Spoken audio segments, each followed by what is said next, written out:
looks like we're recording. Today's April 29th, 29th, 2022. 2022. That's the date and the year, yes. Talking about Butch, how you got him. Yeah, I got Butch back in November of 2019. And the reason I did is I used to, kind of got to digress a little bit.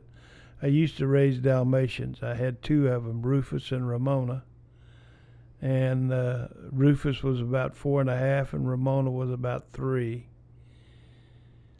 And they got along great with everybody in my neighborhood, except somebody stole my dogs one weekend. Stole my dogs and 8 other dogs out of our neighborhood. And we never recovered them. So I went 28 years without a dog. And I love dogs. I love dogs. And then I ended up, 4 or 5 years ago, I started telling Alicia, I think I'm going to get another dog. She's like, Dad, are you sure you're in a wheelchair now? And, you know, it's going to be a little different than when you were healthy. Yeah, I want another dog. Number 2, it's got to be a smaller dog. And I've never had small dogs. Even as a kid, we never had a small dog. And because the building said you can only have up to 25-pound dog. So at my trivia night, there's a girl that fosters dogs for the animal shelter. And I told her, I said, Brittany, I said, if you see a dog, kind of gave her a little description, 12 to 20 pounds on the higher end of that. Let me know, because I'm thinking about adopting one. And I talked about it for 4 or 5 years. Literally within 2 weeks, she sent me a picture of this dog, Theodore. Theodore was over at the Austin Animal Shelter. So I went over there to look at Theodore, and when I rolled in, the girl at the desk, I said, can I help you? I said, sure, I'm here to look at a dog named Theodore. And I showed her the picture. She said, oh, Theodore, we got some issues. I said, uh-oh. She said, yeah, he's got a sibling, and we want to adopt them together. I said, well, I can't take 2 dogs. But I looked at him anyway. And he was a cute little puppy, just kind of colored like a beagle. She said the other problem he's got is he barks 24/7. And he was barking when I went back there to look at him. And then after it was all over, I got to thinking, he probably barks because he's in there with 200 other dogs. And I got a feeling once he got away from that environment, he wouldn't bark all the time. But I couldn't take 2 dogs. So I had to pass on Theodore. And in the kennel next to him was this cute little 8-month-old female schnauzer-looking mix. And I said, how about this dog? He said, no, she's already adopted. Damn. Well, no, if I needed to go back, because my daughter told me, Dad, when you get ready to adopt a dog, I got to meet him before you do it, because if something happens to you, I'm going to end up with him. I said, okay. So the 3rd dog I looked at was Butch. Only he wasn't named Butch. He was just prisoner number 87644 or whatever it was. And he could have been in that Sarah McLachlan abused animal, forlorn dog. I mean, he looked pitiful. And just looking at his little kennel sides, I said, let me look at this dog. They said, well, we picked him up off the street on November the 6th. This was on November the 18th, I think. Then I picked him up off the streets on November the 6th. No chip, no collar, no tags of any kind. We don't know where he came from, but he seems to be okay. He just eats and lays in that kennel and looks out. So I said, I think this is the dog I want. I thought they put him out, and he came over and put his back feet up on my foot platform on my wheelchair, and then stretched out and put his front paws on my belly. Like, here I am, I'm your dog. I thought, this is my dog. Well, this was a Thursday afternoon, so I called Alicia. I said, I think I found my dog. She said, Dad, I'm out of town. I can't come look at him till Saturday. I'll be home tomorrow. So I told the guy at the animal shelter, I said, can you hold on to him for a couple of days? Because my daughter needs to be here before I do this deal. He said, we can, somebody wants him, we got to let him go. And small dogs go fast. I said, all right, well, I guess I'll take a chance. And I went ahead and signed up the paperwork. Saturday morning, they opened at 11 o'clock. And Alicia and I were two of the first 4 or 5 people there.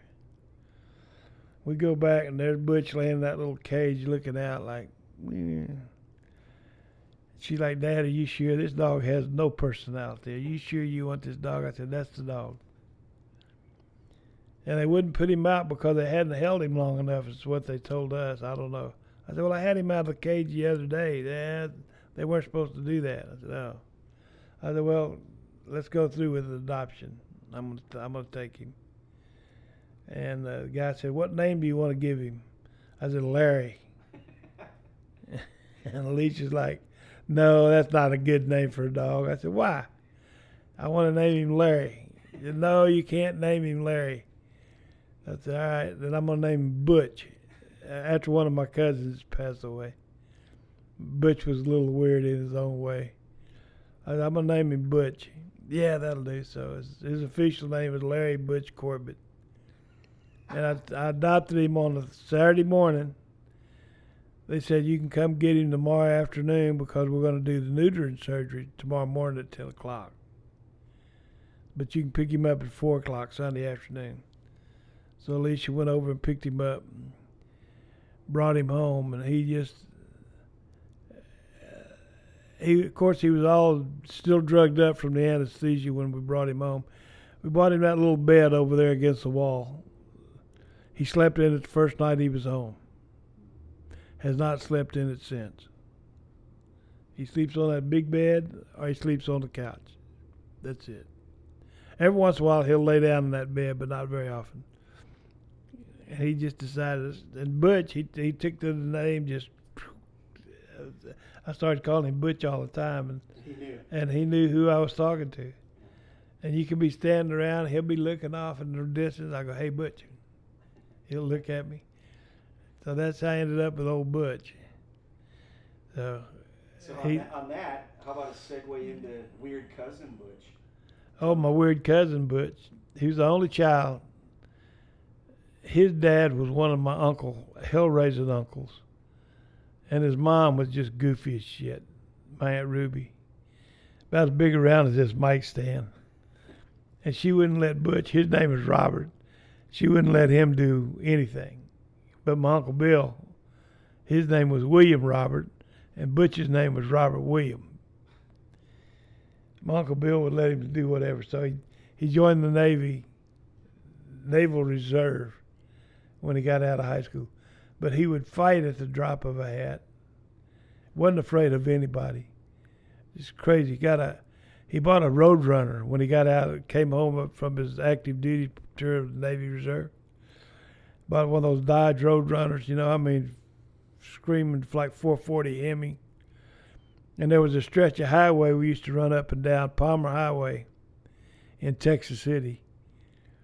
And everybody did it. All the high schoolers were up and down the Palmer Highway. It's about a 4 or 5 mile stretch where all the businesses were. And on the weekends and during the summer, it was just filled up with kids. And we'd go over there and try to pick up girls. Well, you'd see these girls in these little 6-cylinder Mustangs. There'd be 2 or 3 of them in there. It'd be me, my cousin Butch, and my cousin Jimmy. And we'd pull up. I go, Butch, pull up. There's some girls here. And I start trying to talk to him. All of a sudden, he'd punch it. Wow! And that car would scream down Palmer Highway. I said, where you going? I said, how are we going to get those girls? If they want us, they'll catch us. I said, they're in a fucking 6-cylinder. And that's just the way his mind made up. That, if they want to see me, they'll come catch me. Said, oh, man. Oh, Butch. He was a piece of work. Raised rabbits for commercial, like food stuff. He must have had at one time 1,000 rabbits. But about once a month, they'd do a big sell-off, and they'd go to these markets. You want to buy some rabbits, you want rabbit meat. Rabbit's all white meat. It's a healthy meat. And we'd go down there, and my Uncle Bill and my cousin Butch, whoever was around at the time, you had to kill rabbits. You'd hit them behind on the back of the head, whomp, with a little stick, nightstick. It took some getting used to, but being farm kids, that's what you did. But that was one of Butch's deals. He raised those rabbits. I swear to God, he went through 5,000 rabbits in his lifetime. Between junior high and getting out of high school. Had homing pigeons, racing pigeons. He had a bunch of pigeons. They'd do it. He was big in that, and they would do these races about once a month. And what you do is you take 4 or 5 pigeons. They're all banded, and you take them to the starting point, and then you turn them loose. And it might be 300 miles away. And then when you drove straight back home, or somebody at home had the time clock, and when one of those birds showed up, they would catch it, take the little band off its leg, drop it at the time clock. And that'd tell you the time from when it left to when it got back to its home roost. He did that for years and years. And I don't know, he never got married. Had a real bad wreck one time. He worked for UTMB, University of Texas Medical Branch in Galveston, John Seeley Hospital. He had a real bad wreck one night coming home in the rain and got some brain damage. But he kept working. I mean, he was just as honest as the day is long, hard working. And but that really made him weird. I mean, he thought everybody was trying to steal all his furniture from the house. He lived in the house my uncle built until he died in 2017. But he got into these vitamins and diet supplements, and that's almost what he lived on. Anytime you'd see him, he was about as big around as that thing. And he was a big, strapping youth. So he stopped eating. But he pretty much stopped eating except for those damn supplements and vitamins. He'd see you know what's wrong with your eyes? Here, you need to take this vitamin and that supplement. You want to lose that weight? You need to take this vitamin and that supplement and these supplements. And they eat nothing but kale for a year and a half. I mean, it's like, where do you get this information? I research it all the time. He died, and an aunt on his mother's side was handling everything. Turns out she screwed 2 of my cousins out of a bunch of money. Nobody knows how much money he had. He squirreled it away in the house. He had a bank account, and it was healthy. But he had cash just stuck in drawers, rolled up in foil, put in the freezer or the refrigerator. He was just a strange guy sometimes, but a sweetheart guy. He'd do anything for you. That's my cousin Butch, Robert William Corbett. Got any other weird cousins? All of my cousins are weird. Oh, man.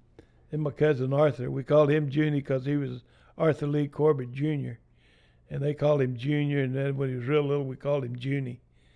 So everybody in my family knew him Junie. His dad was the other hell-raising uncle, my Uncle Curly, which my Uncle Curly's real name was Arthur Lee Corbett. He had curly red hair, so the family called him Curly. Everybody else in the county knew him as Red. So he had 2 or 3 names, but he was either Red or Curly. And he and my Uncle Bill, both of them drank. I mean, they kept Pearl Beer in business for the 50s and 60s. And there were these 2 bars over in Texas City. They'd go over there, and they'd get in an argument with each other and get in a big shouting match, and somebody would step in and say something to one of them, and it'd be like, you can't talk to my brother like that. Then the next thing you know, the fight's on. It'd be the 2 of them against everybody in the bar. So they get banned from that bar. The two main bars were the Sailor's Retreat, and both of them had been in the Navy. Sailor's Retreat and Rose's Tavern. So they get banned from whichever one they had to fight in for about 6 months, and the same thing would happen at the other bar. So they go back to the other bar, back and forth. They just bounce between them. Or they'd get real drunk and start raising hell by themselves. My dad was the oldest of a family of 9, 7 boys and 2 girls. And they'd call my dad, Sam, Red's over here being an asshole. Can you come get him? He's drunk. He won't leave. Yeah, I'm on the way. Well, it's about 10 or 12 miles over there. Daddy'd be, tell your mom I'm going to get you Uncle Curly. Okay. And the house we lived in, we had a driveway that went from Main Street to the Gulf Freeway. And it was oyster shell. That's what we paved it with. And our kitchen door opened up right on the driveway. And Daddy would leave and come back, and he'd be in his truck, and my dad would be driving. He'd honk, tell your mama I got Uncle Curly, I'm taking him home. And my Uncle Curly would be laid against that door on the other side like this, with a big red spot on his jaw where my daddy knocked him out. And they argued like you couldn't believe. I mean, it was unreal. And Uncle Curly knew he couldn't beat my dad, but he'd try every time. It was funny as hell. They were my uncles were a pair. My Uncle Bill and my Uncle Curly. And they were a hoot to hang out. My Uncle Curly, I picked him up one time. We were going to VFW to drink a beer. And he was already about half drunk. I said, Uncle Curly, what are all these stories I hear about you? He said, oh, let me tell you something, Tommy boy. And his eyes would roll back in his head when he was drunk. He'd be like, you know, people think I'm pretty goddamn tough. I ain't so goddamn tough. But I'm pretty goddamn rough. That was my Uncle Curly. Doctor told him to quit drinking beer late in life, right about a year before he died. So I was down on the coast with one of my other cousins, and I had 2 uncles that lived on Corbett Street in Lamarck. So we were going down to see, I was with my cousin Weldon, and we were going down to see his mom and dad, my Uncle Bud and Aunt Ruth. Drive by Uncle Curly's house, and he's sitting in the garage. He was a paint contractor. He's sitting in the garage on a 5-gallon paint bucket. It's a Saturday morning. My cousin Richard, he's about 10 years younger than I was, still lived at home. They'd been doing yard work all morning. And my cousin Weldon, who was the same age as Richard, and whose parents we were going to see, he was telling me about the doctor telling Uncle Curly he had to quit drinking. I said, yeah, I could see that conversation. So we were driving by, and there, my Uncle Curly sitting in the garage. I said, we can't go by and not stop and say hi. So we pulled in the driveway. Had a refrigerator in the garage because my Aunt Lola wouldn't let him bring alcohol into the house. So whatever he had to leave in the refrigerator in the garage. She didn't mind him drinking, but he had to do it outside. Couldn't do it in the house. And he's got one of those jelly jars, you know, looks like a glass. He got a jelly jar full of ice. He's drinking it. I'm thinking it's ice water. Hands it to my cousin Richard, and he goes, fill that up again. Richard goes over to the refrigerator, pops it open, grabs a 1.75 liter smeared off vodka, straight on the ice. Hand it to my uncle. I thought, Curly, I thought the doctor told you had to quit drinking. He never said no such of a goddamn thing. He told me to get off of that beer. That was my Uncle Curly. Told me to get off of that beer. I said, I don't think he meant for you to drink straight vodka, though. Yeah, it ain't hurting me any worse than that beer would. I said, well, then why don't you keep drinking beer? Doctor told me to get off of it. I said, okay. And then he lasted about another year. He died. He was like 67. Oh, they were funny. Him and my Uncle Bill were funny as hell. Were those the uncles that were musicians? All of my uncles were musicians. My dad played guitar and piano. My Uncle Jim, who was the next oldest, played mandolin, violin, fiddle. My Uncle Bud, who was the baby of their family, played guitar, sang. My dad sang. My Uncle Bill played the harmonica. My Uncle Curly messed around with the drums a little bit, but not so as you could call him a real musician. But my dad and my uncles had a kind of a little local band, country music. And I'm talking real country music from the 30s and 40s and 50s, you know. Yeah, they all kind of were. My Aunt Florence, who was my dad's older of the two sisters he had, played piano. And I think Aunt Nellie played piano. But my grandmother, my dad's mom played the piano. My dad's dad didn't play any instrument. But it was a musical family. I mean, that's probably one of the reasons I'm so involved in music. Because growing up, we always had music going on. You know, like we'd do a barbecue weekend, and for my dad, it was a weekend. He'd start Friday night prepping all the meat, getting ready to put it on the pit, and then it would smoke all weekend. Well, we'd sit in the backyard while my dad watched the barbecue, and my uncles would show up, and we'd play music and drink beer. My dad didn't drink so much; he'd have a beer or two, but not like my Uncle Bill or any of the rest. And it was just you know, it's just what we did. I mean, it was such a neat little environment. Looking back now, you go, wow. You know, it's just, I know thousands of people that would give anything to have had that experience. Tight knit family.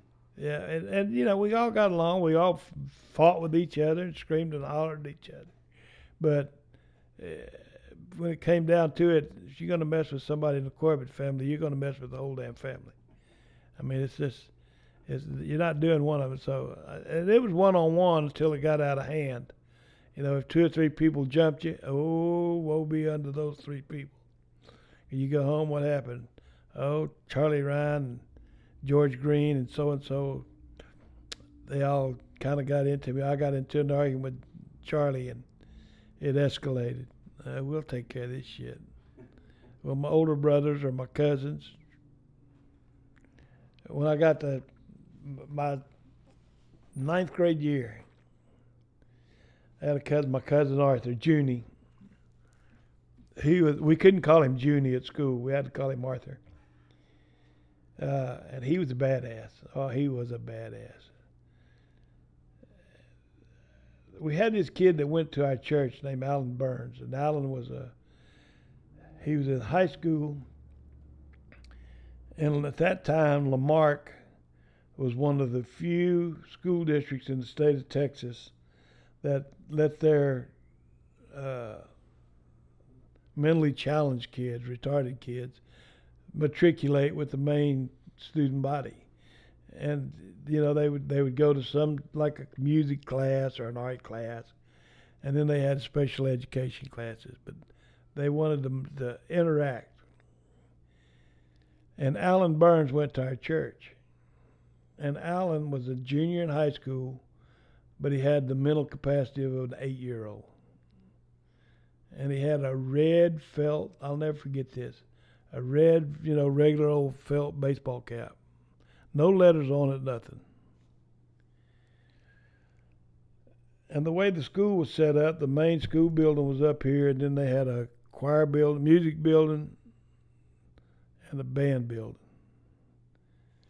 And at lunchtime, we used to go down there and get behind those other buildings, kind of in the parking lot. And this guy, John Dupla, who was a senior, now I'm 14 years old. Dupla's going on 18. And he went to school with my cousins. I mean, they were in the same class as my cousins. And Dupla and this guy named Terry White had taken Alan's hat away from him and were playing keep away with it. And Alan was crying. You know, I mean, this is a kid from my church that was like an 8-year-old against an 18-year-old, 2 18-year-olds. And you're like, This ain't right. So I snatched the hat out of John Dupla's hands. What are you doing? I said, I'm giving Alan his hat back. And they called me Little Corbett because I was the youngest Corbett in school at the time. He said, well, we were just fooling around with him. I said, look at him. The kid's crying. That makes you feel good? Oh, you don't know what you're talking about. No, you don't know what you're doing. So we got in a fist fight. It was me and Dupla, and he was bigger and older than I was. And Terry White said something, so I popped him, and we're still going at it. My cousin comes around the corner, Arthur, and he goes, what the hell's going on? Dupla, what are you doing? Everybody stopped. I said, they had Alan's hat, making him cry. I just got his hat back and gave it to him. And I told Alan, I said, you go on to the class. And Arthur looked at John and goes, is that right? He said, yeah. He said, well, how come y'all are fighting? He said, because he broke up our little thing out here. Arthur just knocked him, didn't knock him out, but knocked him down. Hit him in the side of the jaw. He said, if I ever find out you're doing that shit again, I'll whip your ass. And if you ever fuck with my cousin again, I'll whip your ass. I don't need you to whip his ass. I can do that. No, you were getting your ass beat. And I was. But that's just, it was one of those family stumbled into the situation. Here's how we handle this shit. Yeah. We ain't going to the principal. We ain't going to the cops. We ain't going to anybody but this little group right here. We ain't afraid of you. So, and there's a lot of little instances like that. Getting a little yah-yah match, and all of a sudden you got 8 guys behind you that are all related. Somebody who thought, this is an easy target, I'll whip his ass. Oh, maybe not. So, but yeah, my cousins, I had my cousin Jimmy, my Aunt Florence's oldest son. He was scared to fight. He always wanted to talk his way out of it. Oh, and he was big. He was kind of fat. I said, Jimmy, you're not going to get hurt when you get hit. It's going to bounce off of that fat. You're going to be okay. Yeah, Mom finds out I'll never go out again. And my aunt, every weekend, we go get him. And my aunt go, where y'all going? We're going to the drive-in. Okay. I don't know if I ought to let him go with y'all or not. Y'all get a little wild sometimes. Nah, we're just going to the drive-in and watch movies. And we go to the drive-in and drink beer. And I had a guy named Larry Sweeney that worked in the concession stand. And Arthur would go up there and say, we need 2 pizzas and a box of popcorn and blah, blah, blah, whatever. And Sweeney go, okay, it's $16. I'll have to owe you. And just walk out because he knew he couldn't whip Arthur's ass. And every time we go up there and do the same thing, we never paid for concessions. Crazy times. So that was my growing up years. Yeah. Tommy, why don't you tell me how to make the perfect cornbread from scratch?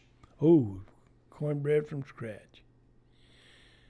I always take about a cup and a half of flour, about a cup and a half of yellow cornmeal. Do the yellow because it don't look right if you do the white. Yellow cornmeal.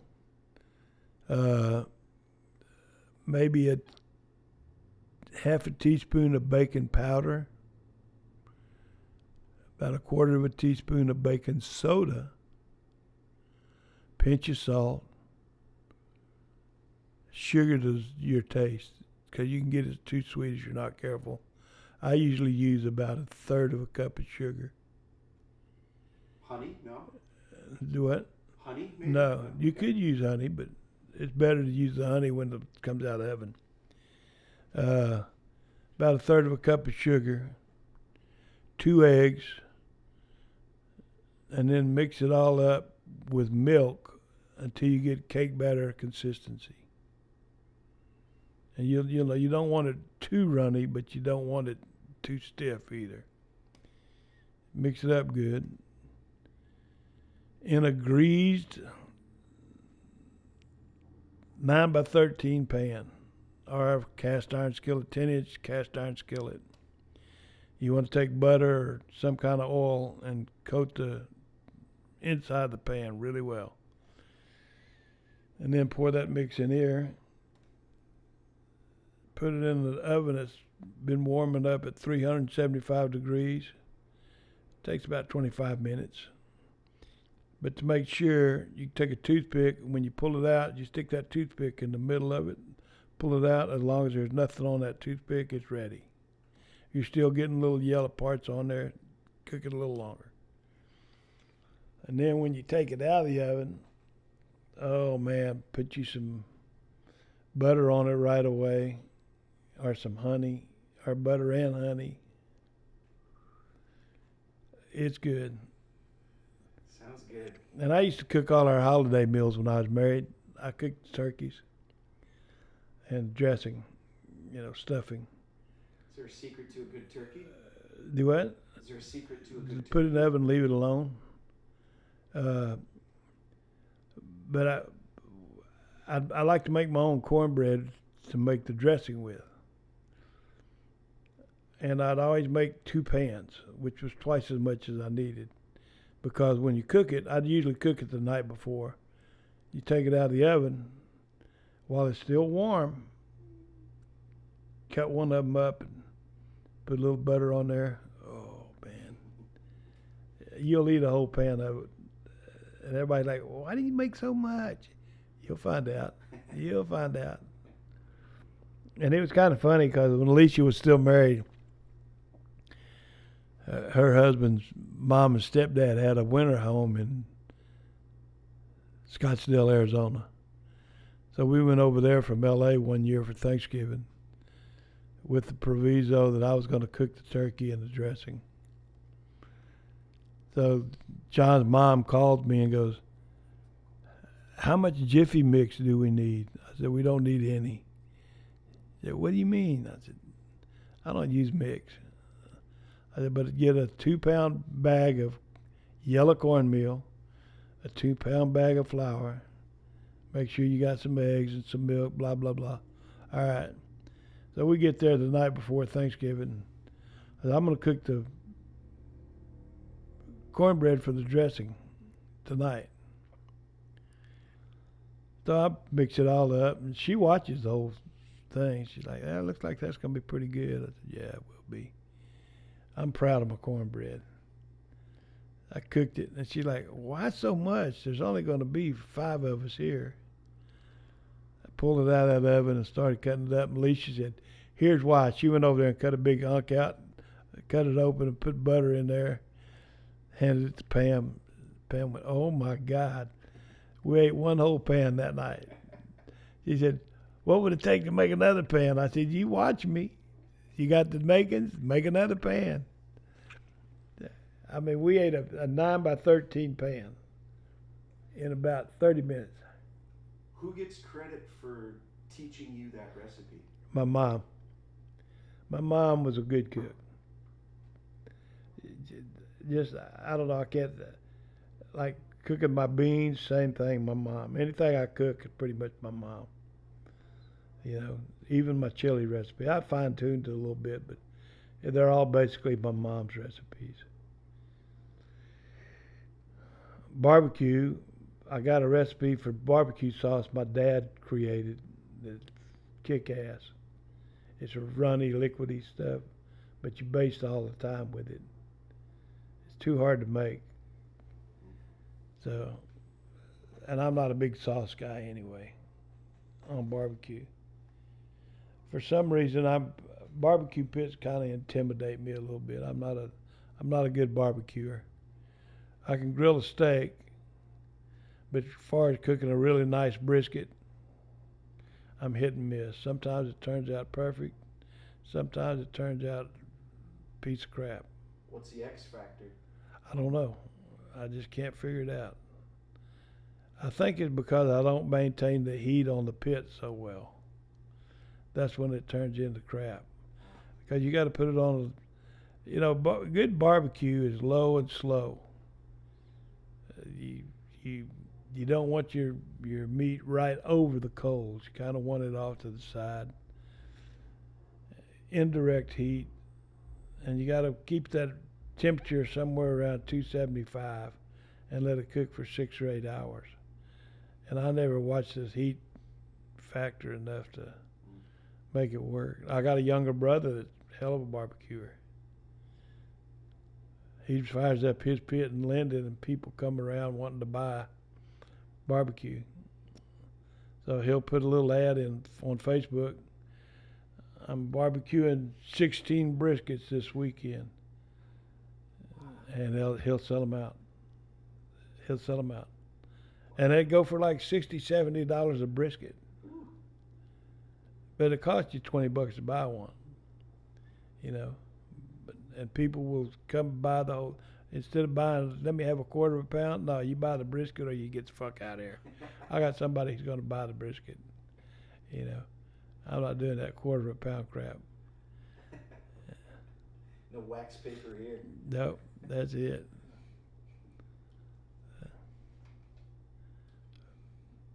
He gets that from my dad, my way or the highway.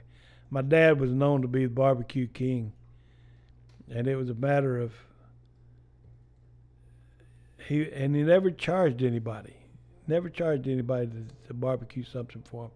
You brought the meat over, but you better have it there by Friday afternoon. And then he would come in from work, start prepping it, getting it ready for the pit. And it was all weekend long. You know, it might be ready Saturday at 7 o'clock, or might not be ready till Sunday at 4 o'clock. And the deal was, I'll cook it for you, but you don't get it till I say it's ready. You're not paying me to do it, so Yeah. that's kind of the payment is. People that didn't really know my dad would come over and say, "Mr. Sam, I hear you can pretty good barbecue guy." He said, "Yeah, I do okay." He said, "I got a brisket. Can you cook it for me?" Yeah. He said, "Well, I'm going to need it about 1 o'clock Sunday afternoon." My dad go, "Then you might want to take it somewhere else." What? I don't cook under a deadline. When I say it's ready is when it'll be ready. So you can take that, and these people will be like, "Wow, I'm doing you a favor, you know." Yeah. And we're going to do it on my terms, not your terms. If I can have it ready at 1 o'clock, it will be. But if I don't, it's the way it goes. It's the way I cook. So, fried chicken, my dad could fry chicken like you wouldn't believe. That was another thing. He'd start seasoning the chicken. We'd kill them on Wednesday night, pluck them, get them all ready, and then he would cut them up. And he had a big crock pot, not a crock pot like you cook with, but crockery pot, you know, like a butter churn pot. Yeah. And he would put some kind of mixture of seasoning and buttermilk in there and drop all those chicken pieces in there, cover the top, put it in the back of the refrigerator on Thursday. Because we ate fried chicken every Sunday. That was our Sunday dinner. The rest of the week we ate red meat. But Sunday was fried chicken day. And then while we went to church, my dad would fry chicken all Sunday morning. He'd fry 15, 18 chickens. You know, hell, we had 13 of us just in my family when we all sat down to eat. And there was always somebody standing around, "Come on and get something to eat," you know. And he would stay home and fry chicken all morning. And it was good. Oh, man, it was good. He could put the Colonel out of business. My dad was a good cook. Did you get that recipe? I know. I can guess at it. And he would soak them in buttermilk for 2 days. Season the buttermilk. Okay. I know that. And the one trick I learned from my dad: if you're frying food, put just a touch of cinnamon in there, because cinnamon really gets enhanced as it heats up. Mm-hmm. If I fry shrimp, if I fry chicken, if I fry chicken fried steak, if I fry anything that gets breaded, my flour always has a little bit of cinnamon in it, and it makes a difference. You got to be careful because you can put too much and it overpowers everything. The way I do it is I'll get my flour all set up with salt, pepper, garlic salt or garlic powder, celery salt, a little touch of cinnamon, and then when it's all mixed up, wet your fingertip, put it in there. If you can barely taste that cinnamon, you got it right. But man, that cinnamon, it's amazing what it does. That's one of my favorite spices, cinnamon. It's amazing what it does for fried food. And I mean, it's not really that big of a trick to do, but once you got to figure out what works for you. And people go, cinnamon on fried shrimp or fried chicken. Trust me, you eat it, you'll like it. I made a vegetarian eat chicken fried steak in L.A. And not just one little bite. She ate 3 pieces of it. I used to go out when Alicia and John lived out there. I'd go out there at Thanksgiving, and I'd stay for a week. And one of the nights I was there, here were the 2 things I did. I cooked the turkey for Thanksgiving, turkey and dressing. But at least one night we would have chicken fried steak, homemade chicken fried steak. None of this pre-breaded crap you buy at the store. And another night would be chili. I'd make a pot of chili. But the chicken fried steak, I go over and with the secret's buying a round steak that's about 3/4 of an inch thick. The whole round steak, as big as a plate, a round steak. Cut it up into serving sizes, and you do the milk and egg, and then you do the seasoned flour, back in the milk and egg, back in the seasoned flour. Drop it in the grease. It's about 350, 375 degrees. And let it cook for 6-8 minutes. And number one, it smells good when it's cooking. Take it out, put it on some paper towel so it'll drain a little bit. And Alicia and John had this friend that was coming over. And Alicia's like, Dad, what the hell was that girl's name? I want to say Mary, but I don't think that's it. That she's a vegetarian, so don't force her the chicken fried steak on her. I said, okay. So we all got a piece of chicken fried steak and we're eating. And I said, you want to try it at least? She said, I haven't had any meat in something like 8 years. And serving size would be about that big, like a hamburger patty size. So she cut a piece off of one, ate it, cut another piece off of it, ate it. Ended up eating that whole piece and 2 more. And took a piece home with her for later. And Alicia was like, my God, that girl's been a vegetarian forever. I said, not anymore.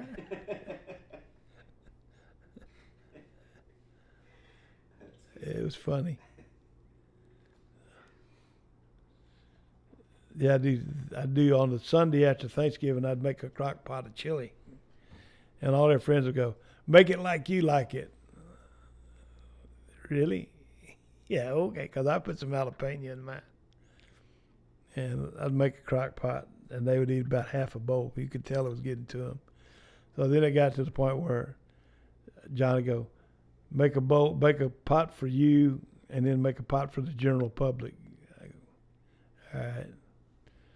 And they would try to eat mine, but it usually ended up being the general public bowl that would disappear in a hurry. Man, that's good. Try the real chili with the jalapenos in it. It's funny as hell. Then in 1995, I took the whole month of January off from work. Decided I was going to go visit the West Coast. So I drove. I drove from here and I went to L.A. I was going to see some friends of mine that live there. And I got there and I'd been on the road about 10 days. I'm thinking, man, I'm jonesing for some real good Mexican food. And I'm driving down Melrose Boulevard, and I see a neon sign, Tex-Mex chili at its finest. Uh-oh. I knew it wasn't going to be, but got to go check. I went, it was Hormel canned chili. Come on. The Mexican guy, and it was in a little building about as wide as this room right here, and about as deep. Looked like an old Taco Loco or whatever those were out there. Yeah. Had its counter. Well, and I knew when I went up to the counter, I was in trouble because it had a sign up there that said Barcelona black beans. Like, well, that ain't Tex-Mex. It's just stuff like that. And Yeah. I said, all right, well, give me a bowl of chili. The guy goes, we don't have chili. Let me have some tacos. Well, they did have tacos. They were so-so. I said, if I give you my chili recipe, will you promise to have it up here the next time I come back in 2 days? He went, yeah. And I said, and I know L.A., they're all health conscious. I said, you can make it with turkey or you can make it with chicken. Just, here's the seasoning deal for it. Okay. Well, about 3 days later, I go back and he had a crock pot up there, chili. I mean, real chili. I said, let me have a bowl of that. He put a bowl on it. $10.50. I said, my goddamn recipe. $10.50. You want cheese and onions on top of that? I said, how much is that going to cost? Another $1? Nah, I'll go without it. I started to say, you need to sell cornbread with it. But then I thought, no, serve it with crackers. Did he nail it? It was pretty good. It wasn't as good as it should have been. But it was turkey. Okay. And turkey doesn't make good chili. It kind of cooks away a little Not bit. greasy enough. Yeah, doesn't have enough fat content. Yeah. So, some funny stuff out there. That was way back when we were getting to know each other. You gave me your recipe, and I wrote it down on something like this. I still have it, and the title, I call it Texas Tommy Chili. I gave it to Lee Mitchell. He's like, "Woo, you like those jalapenos, don't you?" I said, as I say, to taste. Mm-hmm. It's good chili. I said, well, and that's another dish. You cook it low and slow. You get the meat brown. Everything's pretty much cooked once it's heated up. Yeah. But I like to put mine in the crock pot and let it cook for several hours before I eat any of it. And good on scrambled eggs. Oh man, scrambled eggs with chili on them. Mm-hmm. Oh, it's good.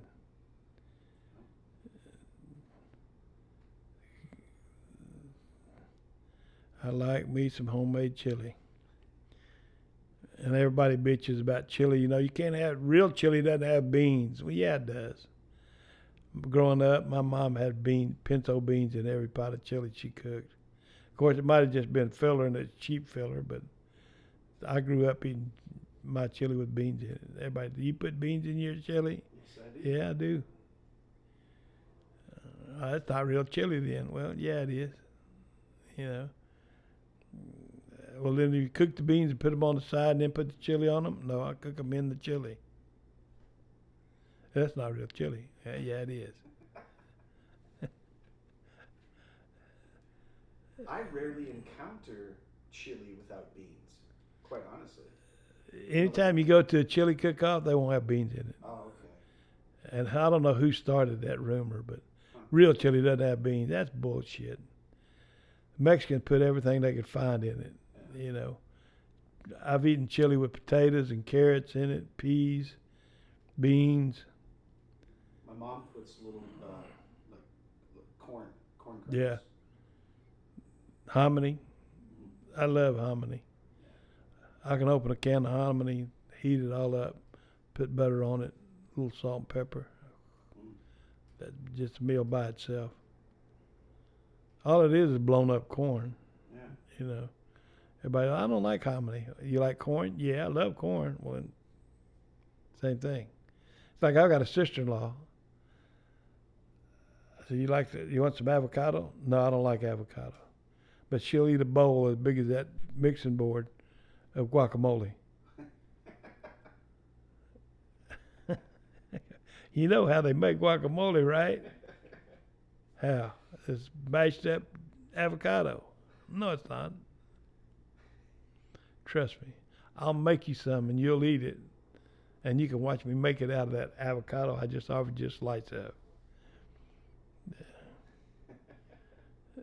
Crazy ass East Texas people. I don't like avocados, but I love guacamole. Okay. Basically all it is guacamole with a little salt and pepper and garlic salt. tomato, onion, pepper. Yeah, and a lot of people don't even put that in it. They just mash it up.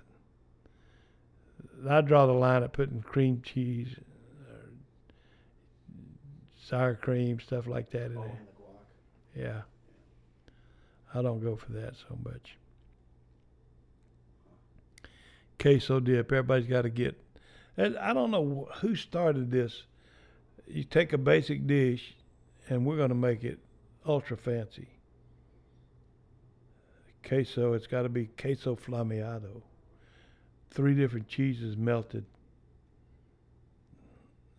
Just get a fucking block of Velveeta. Pour a can of Rotel tomatoes in there. Melt it all down, stir it up good, and there's your queso right there. The best queso you're going to eat. Yeah. Alicia called me one time in L.A. Dad, how do you make your queso? I said, you ready for this? Yeah. That's it? Yeah, that's it. Drain the juice off of the can of tomatoes, though, and mash them up a little bit before you put them in there. And then just put it in there and let it melt. And that's your queso. She said, I've been telling everybody my dad makes the best queso. I said, any idiot can do it, you know. Wait, you don't put jalapenos in your queso? Not if you use Rotel right. Oh, right, sure. Because it's already got chilies in it. You don't want it really hot, Right. the queso. And then people that put meat in it. It ain't queso anymore. It's some kind of bastardized dish of I don't know what. But I don't know. But I guess I could go on forever about how people screw up things I like to eat. Went to L.A. one time and we went out to eat. There's a place called Kizzy's Kitchen, Aunt Kizzy's Kitchen. John wanted to take me there for the chicken fried steak. And it had all sorts of famous Texas people, pictures on the wall, Willie Nelson, just, Waylon Jennings, all kinds of. I'm sure it was a well-attended place. The side dishes were kick ass. But the chicken fried steak, John went up to go to the bathroom, and Alicia went, Dad, don't you say anything to John. No, I'm not. Cost me $60 for 3 chicken fried steaks. He came back and he went, it's really not that good, is it? I said, no. I said, I didn't want to say anything, but it's acceptable for what they're doing here. Yeah. He said, what do you think it is? I said, number one, it was all pre-breaded and stuck in the freezer. Sat in the freezer for a week or 10 days. And they just threw it directly into the high grease. Yeah. And I said, you can't do that. If chicken fried steak needs to be fresh when you do it. He said, I'm sorry. I said, no, not your fault. You thought you were doing something good. Yeah. It's just not what I'm used to.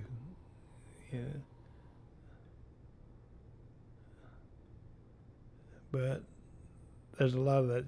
Once I get away from the state of Texas, I think it goes back to me not wanting to live anywhere else. Right. There's a lot of places in Texas I won't live, but I don't think there's any place outside of Texas I will. But who knows? It's not too late yet.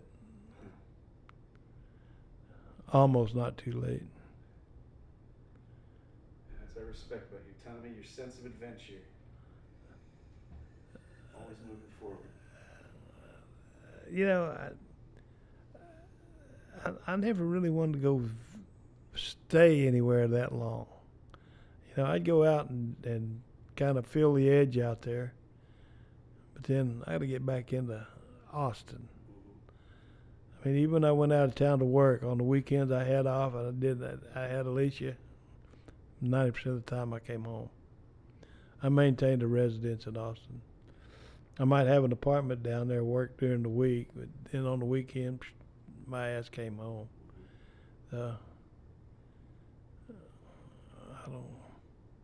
don't know how to explain it. Try to explain it to people. I say, Texas It's like this thing that's got a magnetic pull on your heart.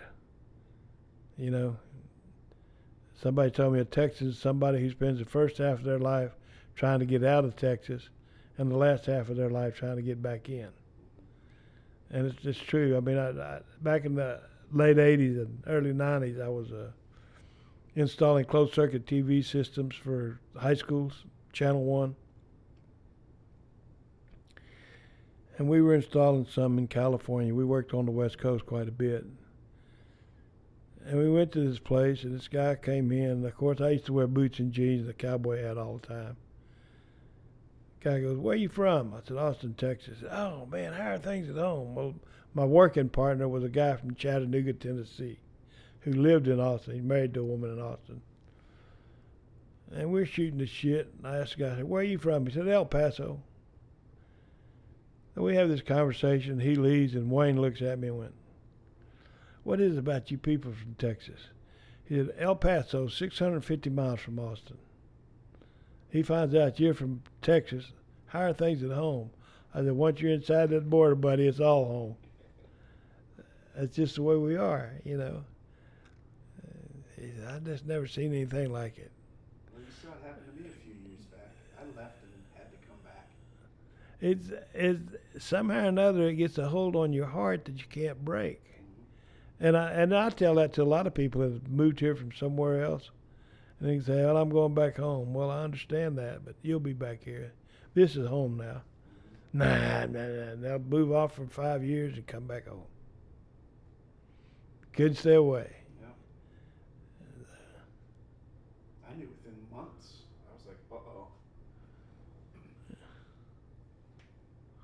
Yeah, you go do it, and then you realize, I got to go back. Glad I did. I don't know. Well, you about ready to wrap this up? How much time we got? That's not too bad, huh? Not too bad at all. To talk about nothing. Yeah.